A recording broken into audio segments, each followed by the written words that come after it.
ऊपर एक छटनी चालू हो गई है और पेट हटाए जा रहे हैं। और अगर निजीकरण हो गया उसी दिन जिस दिन हैंडओवर होगा 50,000 समुदाय कर्मचारी दक्षिणांचल और पूर्वांचल के रोड पर आ जाएंगे, सड़कों पे। इसीलिए ये सबके लिए घातक है, सबके लिए जीवन मरण का सवाल है। अब आपसे आखिरी बात बस मैं कहूंगा ईमानदारी से, अब आपको अगर डर लगना चाहिए तो इस बात का कि निजीकरण के बाद मेरी नौकरी चली जाएगी, इस बात का डर लगना चाहिए आपको। और प्रबंधन निरबंधन ये तो गए और फिर जाएंगे, ये रहेंगे नहीं यहाँ पे। कि अगर निजीकरण हो गया तो भी प्राइवेट का आएगा, तो भी ये प्रबंधन जाएगा। अगर नहीं हुआ तो हटा दिए जाएंगे, क्यों निजीकरण नहीं कर पाए तुम, तो भी ये जाएंगे। इसलिए इनसे डरने की जरूरत नहीं है। और मैं आपको गारंटी से कह रहा हूं, जैसे हम लोग 15 में निजीकरण रोके, जैसे 20 में रोके, वैसे 25 में भी रोकेंगे। जाएगा तो सिर्फ प्रबंधन, हम यही रहेंगे, हम कहीं जाने वाले नहीं साथी। और आखिरी आपको भरोसा दिलाने के मैं अपनी बात को समाप्त करूंगा।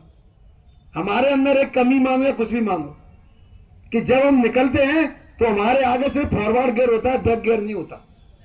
अब हम निकल गए हैं तो जीत के ही आएंगे, उससे पहले हम वापस आएंगे नहीं, मुंह नहीं दिखाएंगे। बात समझ रहे ना?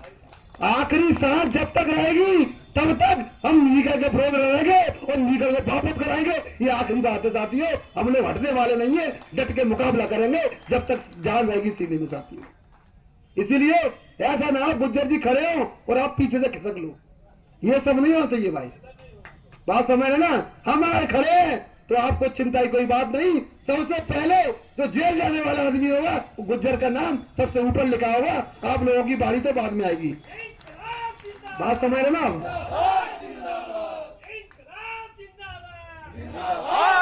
इसीलिए अब कोई डर की आवश्यकता नहीं है और न डरने की आवश्यकता है।